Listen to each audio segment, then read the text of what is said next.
Good afternoon, everybody, and welcome. Thank you so much for joining in today's webinar hosted by Superfriend.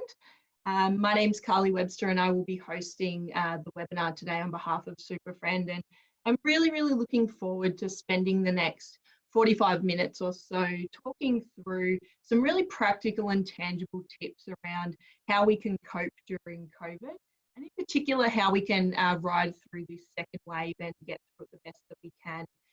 Really fitting that today is Are You OK Day, and I really wanted today to be a little bit of an emphasis on firstly checking in that we're okay individually and personally, but also providing some skills and some tips on how we can check in on others as well and make sure that they're okay.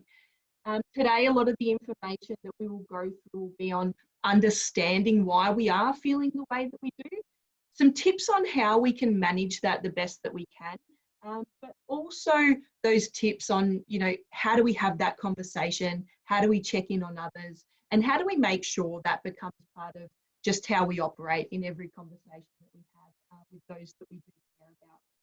So a little bit about Superfriend just to kick us off.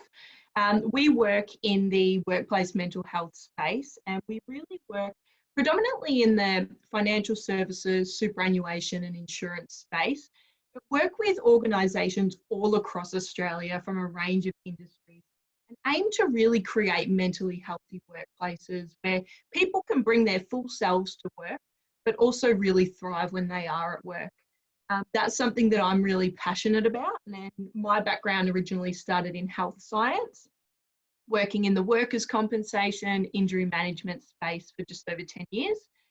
And I now work in the organisational psychology, workplace mental health space, as well as doing some work with the AFL on their player mental health strategy also. So hopefully from my background, I'm able to share some really cool insights and tips with you today. And I really do hope that you all take something away. A couple of acknowledgements that I like to do at the start of every session, and really I think it's important that we do that. Firstly, I want to acknowledge the traditional owners of the land that we are meeting on virtually today. For myself, that's the Wurundjeri people. So I'd like to pay my respects to elders past, present and emerging. And really fitting today too that we do acknowledge those that do have a lived experience of mental health related challenges, whether personally yourself or for caring for somebody that does struggle with their mental health. Really important that we acknowledge that. We will talk a little bit about mental health today, so important that I say if you are triggered, upset by the information that we do talk about today, please manage that in a way that you feel comfortable, whether that's taking a break, taking some time away from the call or the session today, or debriefing afterwards. That's really important as well. So please do that. I like to treat these sessions super casual. So if you've got questions along the way, please feel free to use the chat function. I'm more than happy to address anything through that. But I'll also break at the end of the session, and feel free to throw any questions at me. Really happy to address that also. I'd really like today for you to spend this next 45 minutes fully present, have an open mind and value yourself enough to dedicate this time really to self-reflect on your own well-being, where you're at, but also those around you. So I really encourage you all to be present so you can do that valuable self-reflection today. So without further ado, let's get into it. Let's go through what we are actually going to cover today. So firstly, we're going to kick off with a bit of why we're feeling the way that we are right now, if we are feeling a little stressed or anxious or under the pump. What's some of the science behind that, just to give us that level of comfort that it is normal if we are struggling with our mental health right now. We'll then talk about some really practical ways that we can shift our mindset to help us cope. When we lack control like we do now, one of the best things that we have control over is actually our mindset. So we'll talk to that point quite a bit. Then I'd like to really dive a bit deeper into some of the strategies around how we maintain well-being and some simple ways that we can really prioritise our own self-care and our own mental health through this time. And lastly, again, fitting for the Are You OK Day theme today, how do we connect with and support others and notice if those around us are actually struggling? So again, some really practical tips to gain confidence in doing that. So let's get into it. Why we feel the way we do. I think it's really important here that we understand the why.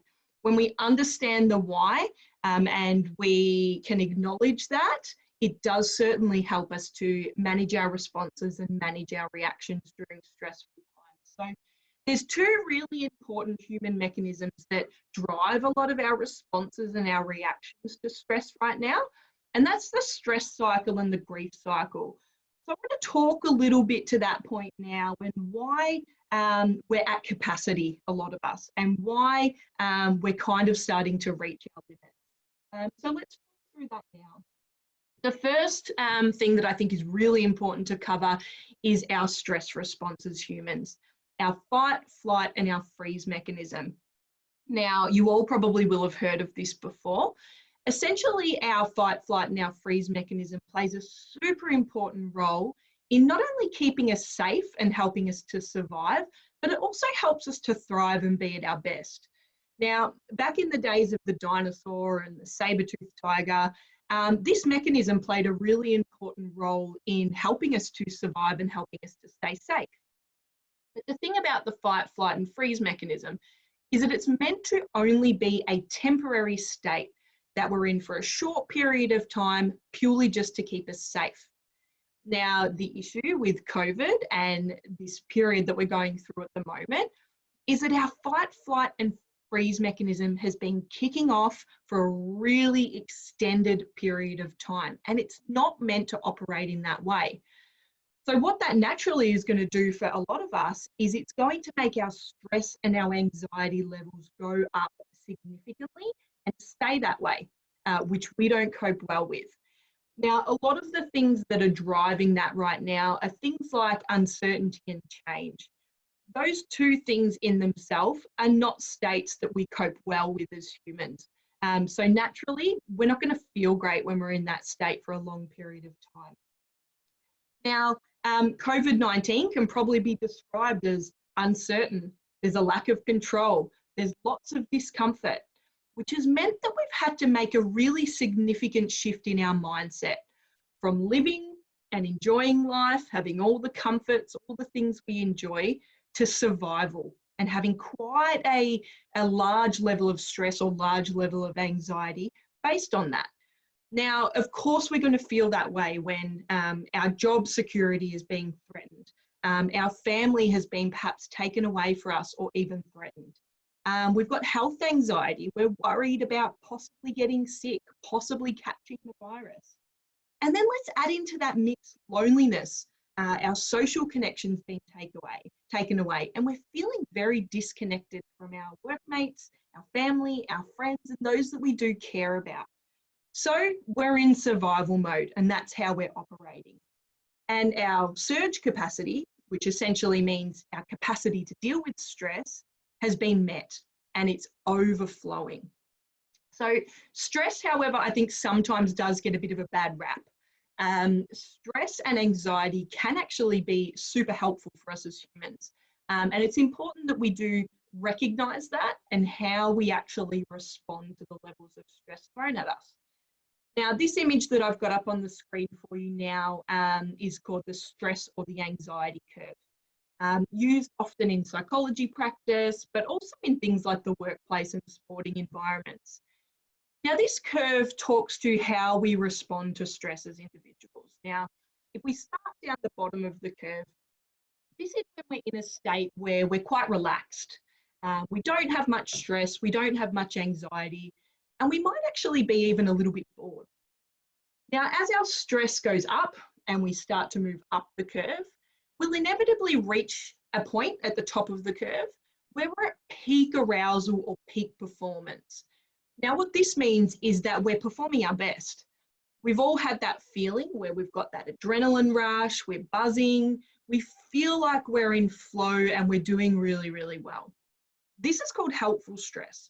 And this is when stress or anxiety has a positive impact on us to be able to deliver, perform, and thrive. Now, the interesting thing about this level of stress is that it is different for every single person. And this is why we're seeing varying results of how people are coping during COVID. Some people, for example, may need a really high level of stress and they can cope well with a high level of stress, an 8 or a 9 out of 10, and they're fine. Others may need calm, they may need certainty, and they may need a lot of time or a lot of time to adjust to situations to cope well. They may need a 2 or a 3 out of 10 to survive and thrive. This is where, for example, in the workplace, in our personal lives, for those that we know, some of us are coping okay, some of us aren't. Some of us are, sorry, I can't talk today, guys. Some of us are exhibiting really panicked behaviors, and other ones of us are really just getting through okay and functioning day to day. This is why we're seeing that varying result. Now let's revisit the curve as we go down the curve and our stress or our anxiety starts to really increase. This is when we might actually start to become too anxious, distracted by our anxiety symptoms. We can't focus, we can't function, and it's really starting to have an impact on the way that we operate day to day, at work, at home, etc. This is when stress or anxiety becomes unhelpful, when it's too long or it's in an excessive amount. And this bit at the end here, guys, this is where a lot of us are at right now. This has been going on too long, our stress levels have been too high, and we're starting to be impacted in our function and our ability to cope. So the thing that I want to say, I guess, about this, the fight, flight, and freeze and the stress response, don't beat yourself up if you're feeling a little bit rubbish right now. Don't be hard on yourself or others if you are noticing people lashing out, acting out of character, or excessively stressed, because this is our biology. It's our biology really kicking in to try and keep us safe, because our biology can't distinguish between being chased by a saber-toothed tiger or living through COVID-19, okay? All it knows is that we feel stressed and we feel in danger. So give yourself a break and take the pressure off. Now, something else that's really driving a lot of the way that we feel right now, and I think is really important for us to understand, is the grief cycle. There's this term that's been going around lately called collective grief. And essentially what this means is that universally and globally, we're all grieving at the same time. Now, there's no other time in history that we've all been in this position all at the same time. So it's a really interesting time to see the impact that grief is having on us. Now, often when we think about grief, we think about traumatic situations, death or loss of somebody that we care about, etc. But grief plays a really important role in lots of challenging situations in life for us, and isn't just applicable to those really traumatic type situations. Now, David Kessler, who is the worldwide expert in grief, developed this thing called the grief cycle, which talks to the 5 key stages of grief, being denial, where we choose to maybe avoid, we're a little bit confused. We may even be in a bit of shock and a bit of fear about what's happened or what's going on. Anger, frustration, anxiety, we're a bit irrational or we're irritated. Bargaining, we're searching for meaning, we might be reaching out for support, we're curious about what's going on. Depression, where we might feel overwhelmed, helpless, maybe a little bit hostile. And our flight mechanism might kick in here, where we're trying to escape the situation. And then the 5th stage of grief is actually called acceptance, where we start to come to terms with what's going on. We start to explore, think about how we can adapt, and think about how we can move forward. Now, the really interesting thing with grief, it would be great if it went in a linear fashion like that, but it doesn't. We will bounce between the 5 different stages of grief day to day, sometimes even hour to hour. So if you've been having mood swings recently, and you've been going up and down on that corona coaster, as they're calling it, this is why. This is grief in action and how it actually plays out for us as humans. So again, I like the science. Give yourself a break, and know that this is what's playing out in you internally, in your biology. Now, the way that we are experiencing grief at the moment and why is two really key ways. Firstly, we're really grieving that loss of normalcy, that loss of life as we knew it, loss of all the things that we enjoy and the things that we love, and our life how we built it before. We're also experiencing grief in a way called anticipatory grief. And what that refers to is we're waiting for something bad to happen. So again, both of those things are going to have a negative impact on our well-being. But the thing that I want to really get across today and take the pressure off you is, don't compare your grief to somebody else's. Often we say when we're in a difficult situation, there's always somebody worse off than me. There's always somebody that's in a worse situation than I am. Now, that is meant with good intention, and it is meant to create some comfort for us about our own situation. But what it can actually do is minimize your grief and minimize your situation rather than allowing you to deal with it. So whether your grief is the fact that you've lost work, you've lost a business, you might have a family member who's ill, or it might just be that you can't see your family right now. You've lost your weekend sport and you're missing your friends. Don't compare those two things. If it's personal to you and it means something to you, give it the time that it's worth. Deal with it, grieve it, miss it, and then encourage yourself to move on and move forward. Now, something that I think is really interesting, when that grief cycle was actually originally developed, there were those 5 stages, and it ended in acceptance. Now, a few years down the track, David Kessler, our grief expert that I referred to before, asked the question, what happens after acceptance? Why do we stop at acceptance when we're talking about grief? And he thought that we should introduce a 6th stage of grief and talk about meaning. And, you know, I think this is really relevant right now because I don't know about you guys, but if I get through 2020 and go through this whole coronavirus nightmare and not have learnt anything about myself, the way I live my life, my own coping strategies and abilities, and the way I deal with stress, I'd be pretty disappointed. So I challenge you all and just do a bit of self-reflection here and have a think about, how are you going to bounce forward from this and what are you going to learn from it? What are some of the good things that coronavirus has brought about in your life, in your situation?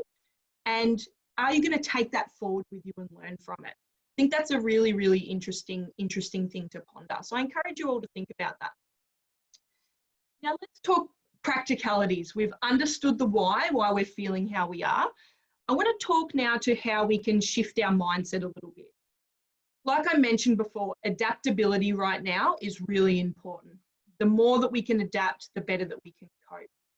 And there's 2 key things that can really help us to adapt and strengthen our resilience. And those things relate to our mindset.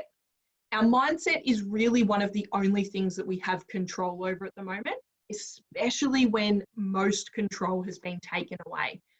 So let's have a talk through how we can shift our mindset and some practical ways that we can really achieve that. Now, firstly, I think it's important to touch on resilience because no doubt a lot of our resilience is being tested right now.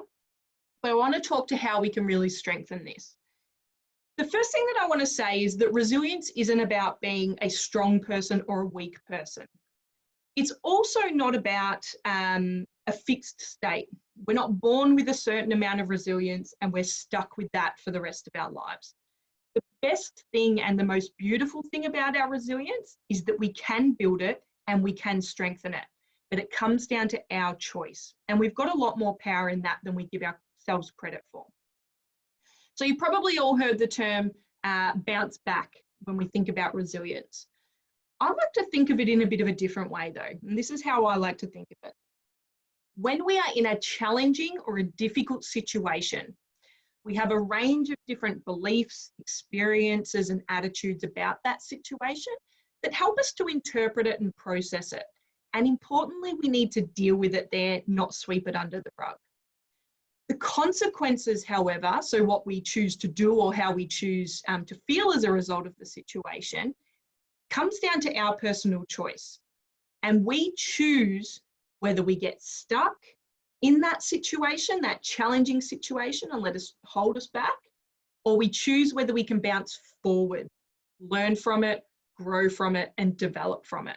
I think that's a choice that a lot of us are probably toing and froing with at the moment in terms of this situation that we're in. So there's two key mechanisms really that can help us to build our resilience, and I want to talk to you about these now. As I'm going through these concepts, I encourage you all to do a bit of self-reflection here. I want you to have a think about which category you sit in when we're talking to these. And we all will have a natural kind of style that we probably fit into. But again, it doesn't mean it's fixed. So I want you to challenge a bit of your thinking here. The first mechanism that can really help us to build and strengthen our resilience is our growth versus our fixed mindset.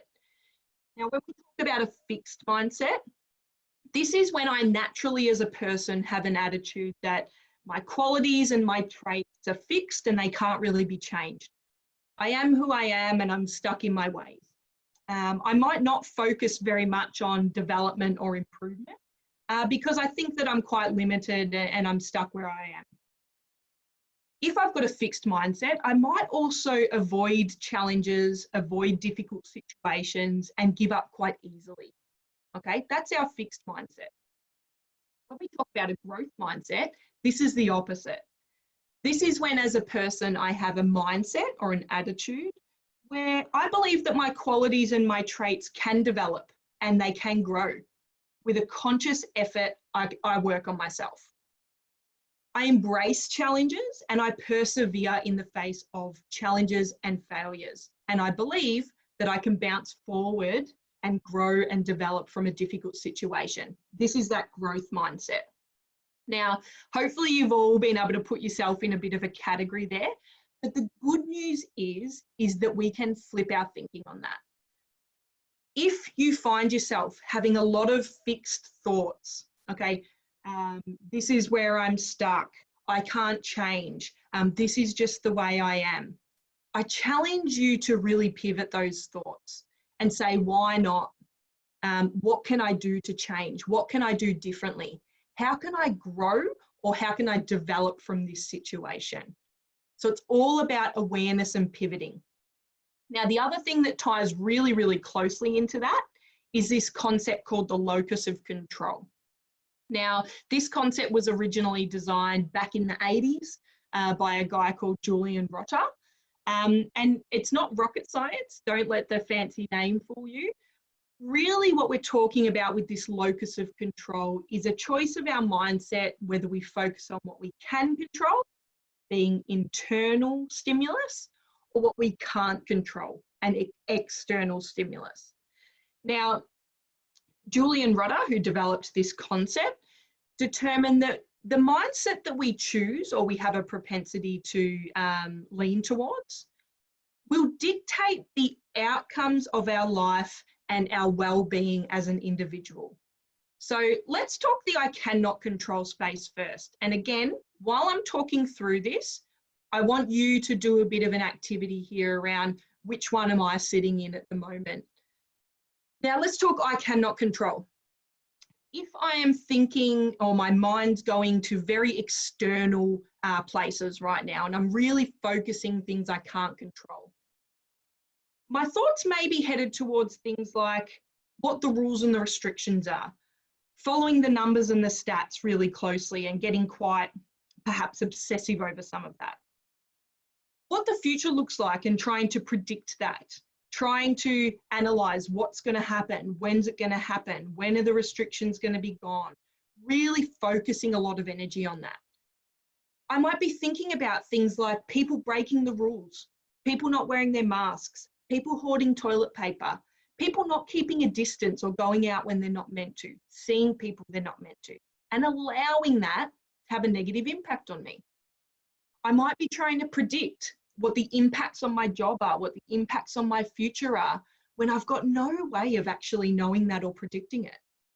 So I'm very future focused and externally focused. Now, as you can imagine, if I'm spending a lot of time in that space with my thoughts, that's going to in turn have quite a negative impact on the way that I feel and my well-being. So let's look at the flip side now, the I can control space. This is when my focus is much more internal around what I'm doing and what's in my control.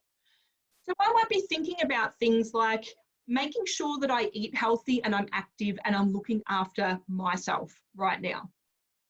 I'm making sure that I'm following the rules. I'm staying home. I'm wearing my mask. I'm socially distancing and not seeing people that I'm not meant to. I'm making sure I'm conscious of the media that I'm allowing to impact on me, how much I'm using social media, how much I'm watching the news. I'm making sure that I practice self-care and I reach out for help when I need it. I'm making sure that I'm thinking about creative ways to occupy and pass my time rather than being bored and annoyed at the fact that I can't go out and I can't do much. And I'm also making sure that I'm getting out and getting fresh air, but I'm following the rules in doing that and not getting annoyed by other people that may be doing the wrong thing. Now, as you can imagine, if I'm spending much more time in that I can control space, this is going to have a much more positive impact on my mental health, my mindset, and my well-being. And I like to put it this way sometimes. When we spend a lot of time in the I can't control space, we're giving power to everybody else but ourselves. So the power really does lie in the I can control space. So again, awareness is the first piece. Ask yourself the question when you're starting to get annoyed, frustrated, worked up, anxious, what am I focusing on? And is this in my control or out of my control? And that is your opportunity to really pivot your thoughts and shift your thinking. So hopefully you've all been able to get a bit of a gauge of where you might be at the moment. And this can be a really helpful way to just get some insight into why you're feeling the way that you are as well. And if you have been feeling a little negative lately. So let's talk, great to understand the why. Let's now talk about some strategies around how we can actually stay well and some really, really simple self-care tips here. I want to talk to a couple of key things.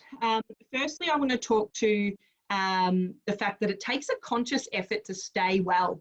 You know, when we're looking after our physical health, we know we need to put in effort, eat well, exercise, sleep, hydrate, etc. But somehow a lot of us feel that we can just neglect our mental health and we'll just stay well. So we're going to talk to that concept of a conscious effort and what that looks like. And we're also going to talk to some really simple strategies that you can put in place to prioritize it and make sure that it really is conscious. Now, I think it's always worth just defining what self-care is and what it means, because there's a lot of different definitions out there. So when I think about self-care, I'm really thinking about activities that I know that I can undertake with a really clear intention to enhance my energy, restore my health, and reduce my stress. In a really simple way to look at it, when you know that your batteries are starting to get a bit flat or your cup's starting to get a bit empty, what do you do to make sure that you recharge or you fill your cup back up? That's the simplest way to think about self-care. Now, a couple of tips that I'll give you. Firstly, keep it simple. It shouldn't be more things on the to-do list, and it shouldn't feel like effort. It should really be things that you enjoy and things that you know make you feel good. And that is the key to self-care. Now, the best way that we can do that and take pressure off ourselves is to really take it one step or one day at a time. Now, I know that it can be really hard sometimes to prioritize self-care, and it's usually the first thing to go when we get busy. So it does take that conscious effort, and a good way, a really, really good and simple way to make that conscious effort is to sit down at the start of the week and make yourself a plan. And I want you to ask yourself some of these key questions. My number one priority this week, if all else fails, if I feel like absolute rubbish, is what? Pick 1 or 2 things that you need to achieve and you have to do, and keep yourself accountable to them. If you get through lots of other things, that's a bonus, but ask yourself what that priority is. I want to do less of, and put in that column things that didn't work for you last week, didn't make you feel good last week and weren't productive for you last week. I want to do more of. What were the things that I know were positive for my mental health, that worked well for me and helped me to stay on track? And they're the things that you'll do more of. And then I want you to think about these 2 things. This week, I want to feel recharged, energized, and productive. Because you know what? Last week, I felt really tired, really flat, and I had no energy. And what am I going to do to feel this way? The important and the last one, which I think some of us are really bad at, is if I get stuck, I will. Seek support. Talk to my manager. Talk to a friend, a family member, somebody I care about. Access formal support. Put a plan in place for if that week does go down the toilet. So really, really simple way. And you can do that on your phone. You can do that by writing it down. But I suggest that you do write it down, keep it visual, so you can hold yourself accountable. Now, I like to think of this more versus less list as a really, really simple formula to self-care. What are the things that I know serve me well, that I'm going to do more of? And what are the things that I know don't work well for me, and I'm going to do less of? Now, I've been a little bit vulnerable here and I've shared with you mine. But these are the things that I hold myself accountable to. I know that staying in touch with friends and family, switching off from work every day, and exercising and spending time outside is really great for me. So I prioritize them and make the effort to do them.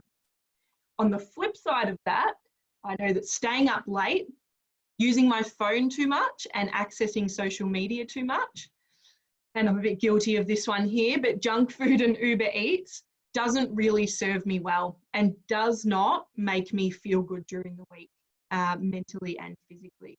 So they form my more and my less list.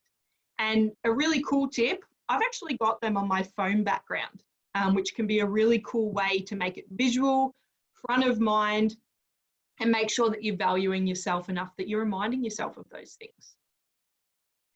Now, a good way to get started, I guess, if you're struggling to think about things that you enjoy, that make you feel good, and that are activities that are going to enhance your well-being, is through this concept called the 5 Ways to Wellbeing. Now, this 5 Ways to Wellbeing was developed by the New Economics Foundation originally in the UK, and it talks to the 5 different areas that we need balance in as humans to make sure that we stay well. So at Superfriend, we've just recently developed a really cool online tool that can help you to actually gauge where you're at in all of these 5 different areas and help you to put a plan together. But I encourage you to just think about these 5 areas if you're struggling to think of ideas of what makes you feel good. So think about connecting with others, people we care about, friends, family, colleagues. How can we bolster that and incorporate that into our routine? How can we keep learning, and how can we stretch our brains? As humans, we do need to stretch our brains to stay well. So think podcasts, think reading, think online courses, researching a topic, anything that you can do to keep that brain active. Taking notice, this is really about being present and being in the present time. Think about things like not taking your phone on a walk, taking your lunch break and only eating your lunch. Think about walking around your local neighbourhood and noticing the environment around you. Anything you can do to ground yourself in what you're doing right now. The 4th one, which is my favourite, is be active. We know that being physically active has the same impact on our mental health as taking a low-grade antidepressant. So getting outside, whether it's a walk, a run, walking your dog, doing a class, yoga, boxing, whatever it might be, really does boost those endorphins. And if it's something you enjoy, even better. And the last one is give. This is about kindness and doing things for others. Now, we know that there's a twofold effect with that. The other person feels good and cared for, but we also get a really cool boost of the love hormone oxytocin, which makes us feel really great when we do something kind for someone else. So think about those around you and those that you can actually do something nice for. But have a think about those and really just think of 2 or 3 things that you can build into that weekly routine to make sure you're looking after yourself. So to finish us off for today, I want to spend the last kind of 10 minutes talking about how we can connect with and support others. We've spent most of this time on self, looking after self, which is important. If we're not well, we can't help anyone else. But let's talk now about connecting with and supporting others, what to look out for, and how to have the conversation, really fitting for today. So the first thing that I want to point out is why it's important we're connecting with others in particular right now. Now, back in 2018, the Australian Psych Society actually did a study, which this was pre-COVID, believe it or not. We were going through a completely different kind of epidemic, and that was the loneliness epidemic. In Australia, pre-COVID, 1 in 4 Australian adults were lonely, and 55% of our population felt a lack of companionship. Now, we know that loneliness has a significant impact on our overall well-being, and it actually can decrease our quality of life quite significantly. It contributes to the development potentially of mental health related conditions, and can also make a pre-existing mental health condition worse. So I want you to just think about, given that this was pre-COVID, imagine where we're sitting right now, when a lot of our social connections have been taken away from us. So if there was any more important time to be connecting authentically with others, it is now. But let's get into those habits every day, not just on days like Are You OK Day, and not just on during global pandemics. The key with connecting with others is really about being real. And I like to use this bit of a silly analogy, but I'm a bit of a nerd, so I thought it was a bit cool. There's only one mask that we should be wearing at the moment, and that is our COVID mask. But a lot of us do get into that mindset that we have to put on a mask, pretend that we're okay, pretend we've got it all together and that we're coping fine. Authenticity, however, is one of the most comforting qualities that we can offer to somebody else, but that we can also give to ourselves, because it means that we're being real, we're expressing our own feelings, but we're also building really great relationships and safe environments to others and to help others to connect with us. So I encourage you all, I guess, to, if you are feeling a bit rubbish, take off that metaphorical mask and really be your real self. That's going to help you if you need to have a conversation with somebody else as well. So how do we spot the signs in somebody else? How do we know if somebody else is struggling? Now, we know that we will all be challenged with our mental health over the course of our lifetime. That's, you know, the data tells us that, 45% of us. But sometimes it can be hard to know and identify the signs. So the Are You OK campaign puts out a really good guide, which talks about things that we might hear, so what people might be saying, what people are doing, how they are acting, how they are behaving, but also some context around what's actually going on in their life at the moment. And these are some really good ways for us to pick up where people are at and if people are struggling. So if we're hearing people be a little bit confused, irrational, moody, perhaps they're quite concerned or talking a lot about the future, concerned perhaps that they might even be a burden or expressing that they're lonely, or concerned that they might even be trapped or in pain or expressing some of those feelings, they're all flags that we should be looking out for. If they're doing things like experiencing mood swings, perhaps withdrawing socially, not really connecting with others anymore. Perhaps we've even noticed, which is really critical right now, changes in their online behaviour. They're either really active or not very active at all. They're not switching their camera on anymore. They're not replying to text as quickly or at all than they usually do. We may even see a lack of motivation or loss of interest in things they're usually interested in.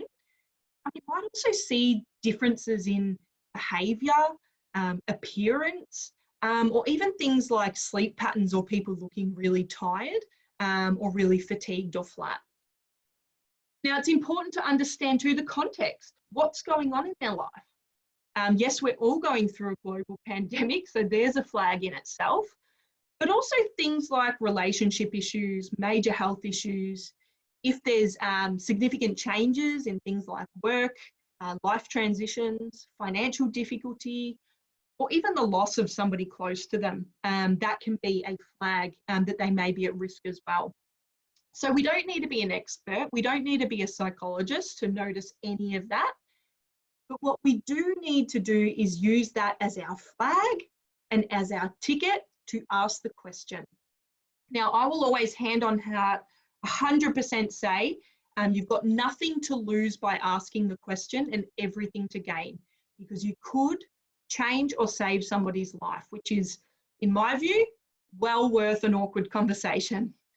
So I want to give you 4, I guess, key tips here to try and increase your confidence in having that conversation. First and foremost, you're not an expert and you're not expected to be. The more human, genuine, caring and compassionate you are, the better. And you're 50% of the way there if you go in with that attitude and that mindset. Now, step 1 is really about how we approach the person. Are we thinking about time, privacy? Are we thinking about perhaps a walk and a talk, a coffee and a talk? What's going to work for that person?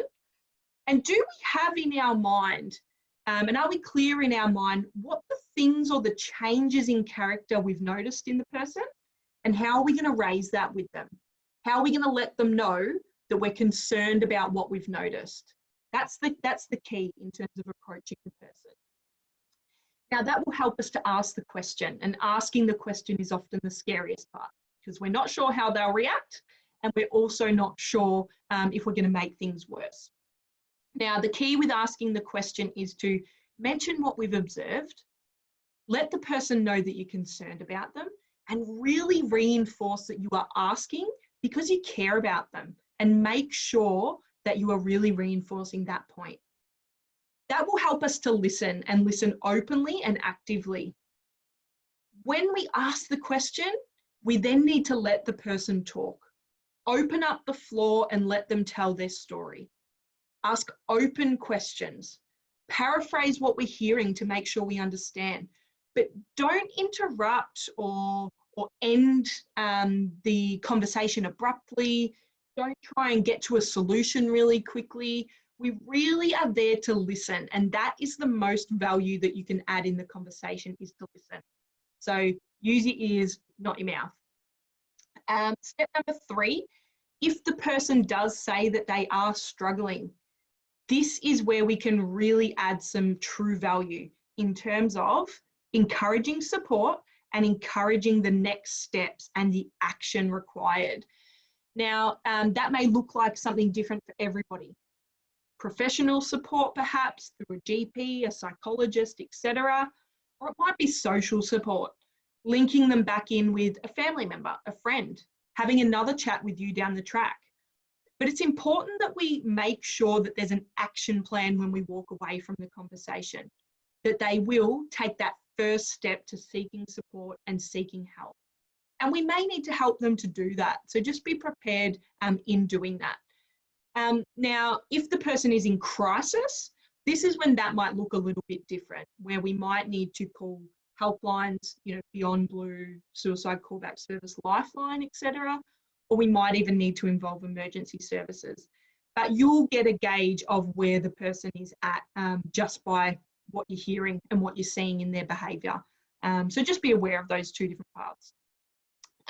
Step 4, I like to say that this is where you show that you really care, you really truly care about the person, because this is where you will check in, you will monitor, and you will follow up. This is where you will keep the door open and let the person know you're there for ongoing support, and you'll check in with them a few days, a few weeks down the track to see how they're going, but also to see if they've put the plans in place that you agreed to.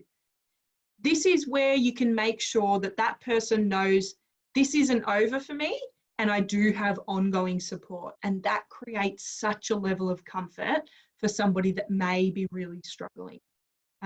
So all very important steps there. Don't get bogged down in the process. Be human, be genuine, care, compassion. People will forgive you if you make one slip up or don't get it 100% right, if you go in with the right attitude and the right intention. So just make sure you take the pressure off yourself and keep that in mind. So just before we finish up today, I wanted to really summarize what we've spoken about today in kind of 8 key tips or 8 lessons that can really help us to cope and get through. So I want to summarize that for you now, and hopefully this can allow you to reflect on what you've taken away from today's session as well. Firstly, adaptability is your best friend. The more that we can be flexible right now and know that we might not be able to get from point A to point Z, the better. We might just need to go from point A to point B and then plan the next step down the track. Secondly, collective grief is so real. Give your grief value. Don't compare it to anybody else's, and feel it for what it is. So important to help us cope. Number 3, ditch the crystal ball. None of our lives were certain before COVID, but for some reason we've all really started to get obsessed with wanting to know what the future holds. We will never know that. So again, take that pressure off yourself and try to ground yourself in the present as much as you can. Tip number 4, grow, grow, grow. Think about your mindset. How can I grow from this? How can I learn from this? How can I bounce forward from this? There's got to be something positive that we can take away from this situation. Step 5, take the pressure down. And by this, I don't mean that terrible John Farnham song. What I mean here is take the pressure off yourself and everybody else. We know it's stressful. We know that it's our biology. We know we may act out of character. So just take the pressure off. Number 6, write a more versus a less list.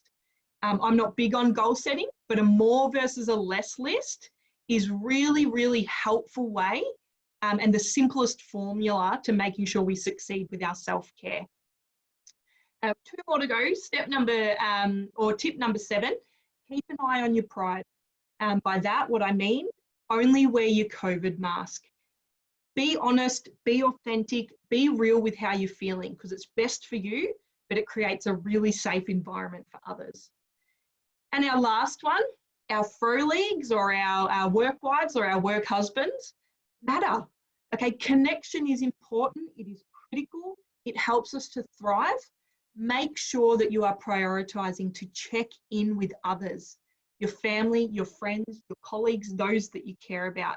It's good for you, it's good for them, and it could change or save a life. So thank you so much, guys, for attending today's session. We have recorded the session today, so we will pop this up. I'm not sure what forum will pop it up, but we will definitely pop that up and probably send it around, I dare say. But thank you so much. I will encourage anybody now to ask any questions through the chat or anything along those lines, any comments. I'm happy to allow people to talk. If you want to pop yourself off mute as well, you're more than welcome to do that. But I hope you did all get something out of today's session and enjoy it. But feel free to share, reflect, ask questions now as well. More than welcome.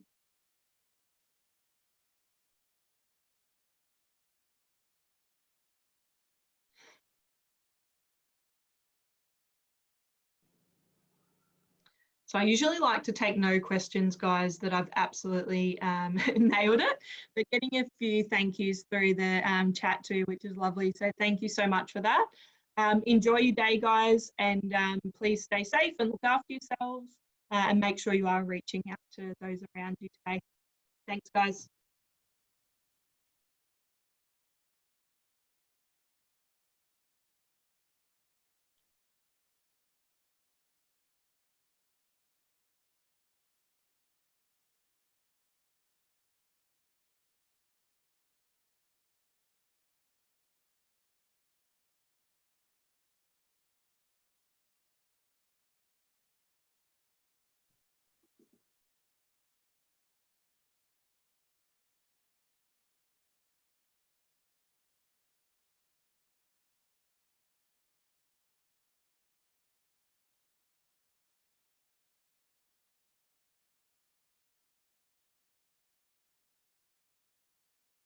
What?